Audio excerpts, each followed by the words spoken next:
Ya. Dan mudah-mudahan bisa memberi edukasi untuk sahabat jiwa semua, baik yang ada di kantor ataupun yang di rumah. Yang pertama mungkin yang saya tanya itu apa sih itu stroke? Ya, jadi banyak terjadi kesalahpahaman mengenai stroke ya secara makna. Jadi stroke ini sebetulnya adalah sebuah fenomena ya sebagaimana kecelakaan. Kecelakaan bukan sebuah penyakit, tetapi sebuah fenomena yang berakibat kepada kondisi tertentu, misalnya patah tulang, memar, benjol, sobek dan sebagainya. Itu penyebabnya adalah kecelakaan. Sebagaimana stroke. Stroke ini adalah sebuah fenomena, sebuah kejadian yang terjadi di susunan saraf pusat di otak. Jadi ada kerusakan susunan saraf pusat di otak akibat dari terhambatnya suplai nutrisi yang menuju ke otak. Penyebabnya adalah sumbatan atau pecahnya pembuluh darah. Nah, fenomena itulah yang disebut dengan stroke. Nah, kemudian akibat dari stroke itu adalah berbagai macam kondisi yang bisa dibilang penurunan kondisi seseorang. Dalam hal ini yang paling dikenal adalah hemiparesis atau lumpuh separuh, lumpuh setengah. Nah, lumpuh sesisi badan inilah yang orang salah pahami dengan istilah stroke. Padahal sebetulnya lumpuh sesisi badan itu adalah akibat dari stroke. Sedangkan pasca stroke. Sedangkan stroke-nya sendiri hanya berlangsung dalam waktu yang singkat. Bisa dalam hitungan menit, jam, atau hari. Menurut WHO, stroke bisa terjadi hingga 24 jam atau lebih. Artinya kalau kita mendengar sebuah kisah atau cerita dari orang mengalami stroke selama sekian tahun. Jadi tidak ada istilah stroke selama sekian tahun. Stroke itu hanya terjadi dalam waktu singkat. Akibatnya bisa bertahun-tahun bahkan puluhan tahun. Ya. Oh, berarti yang selama ini dikenal oleh masyarakat salah, Mas ya, bukan stroke-nya tapi pasca stroke-nya. Akibat ya? dari stroke-nya. Iya. Kalau berarti kalau misalnya obat stroke itu sebenarnya enggak. Jadi begini. Kita biasa melihat, mendengar bahwa pasien pasca stroke masih tetap mengkonsumsi obat. Nah, sebetulnya yang dikonsumsi oleh pasien pasca stroke itu adalah obat untuk mengantisipasi terjadinya stroke ulang. Jadi yang diobati ini adalah penyakit yang menyebabkan terjadinya stroke, misalnya kolesterol tinggi, menyebabkan hipertensi atau mungkin diabetes dan sebagainya. Nah, obat itulah yang dikonsumsi. Penyebabnya, Mas? Iya, jadi penyebab dari stroke itulah yang diberikan pengobatan. Sedangkan stroke-nya sendiri sudah lewat, sudah berakhir. Jadi tidak ada stroke yang terjadi sampai bertahun-tahun. Stroke-nya sudah berakhir. Ya, jadi ada sebuah kesalahpahaman. Yang dikatakan sebagai stroke itu ternyata adalah akibat dari stroke. Jadi akibat stroke tidak hanya lumpuh, nanti ada afasia, ada disfagia, gangguan bicara, gangguan bahasa.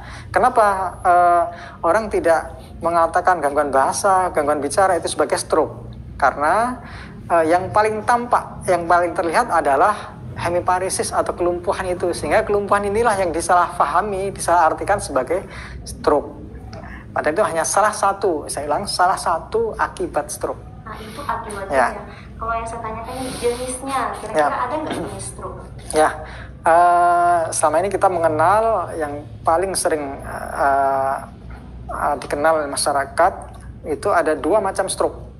Yang pertama stroke akibat sumbatan, ya, stroke sumbatan atau kita sebut dalam istilah medis ischemic atau infark. Ischemic itu sumbatan yang terjadi pada pembuluh darah yang menuju ke otak. Akibatnya otak menjadi kekurangan nutrisi. Katakanlah misalnya kekurangan oksigen, nutrisi yang menuju ke otak, sehingga otak yang seharusnya diberikan nutrisi jadi tidak mendapatkan. Saat itulah terjadi kematian jaringan, kematian sel yang berakibat rusaknya organ yang disyarafi oleh sel otak tersebut. Itu yang pertama, itu ischemic. Yang kedua hemorrhagic, ya, stroke hemorrhagic. Stroke hemorrhagic itu Stroke ya terjadinya perdarahan di pembuluh darah di otak. Sebagaimana ischemik itu mengakibatkan suplai darah ke otak, ke bagian otak tertentu menjadi terhambat. Kalau hemorrhagic juga demikian, suplai darah ke bagian otak tertentu juga menjadi terhambat. Tapi bukan karena sumbatan, tapi melainkan karena pecahnya pembuluh darah yang menuju ke bagian otak tertentu. Nah, dampaknya sama-sama, yaitu kelumpuhan. Ya. Ya. Ya, kelumpuhan, iya, kehilangan skill akibat dari lumpuh sesisi. Jadi biasanya yang terjadi adalah hemiparesis. Kita sebut dalam istilah medis ini hemiparesis atau lumpuh sesisi. Dalam bahasa awam, ya bisa kanan saja, bisa kiri saja. Dalam bahasa awam disebut dengan lumpuh separuh. Nah, dalam bahasa medis hemiparesis. Ya, itu yang biasa dikatakan sebagai stroke. Jadi perlu kita luruskan karena pijakan berpikirnya dari awal, jika cara berpikirnya sudah tidak tepat, nanti pengambilan tindakan untuk selanjutnya menjadi kurang tepat. Nah, ya. Pengambilan tindakan selanjutnya, nah kira-kira tindakan kapan ini tindakan tepat untuk diberikan setelah pasien itu mengalami pasca stroke? Iya. Jadi ada kondisi stroke dulu yang supaya runtut. Tindakan pada saat terjadi serangan stroke. Nah, jadi serangan stroke ini memiliki golden. Dulu ya, bisa ya terjadi serangan stroke diawali dengan biasanya terjadi hipertensi, tensi yang tinggi. Nah, karena tekanan intrakranial atau tekanan di dalam otak meningkat. Karena pompa jantungnya menguat, akibatnya apa?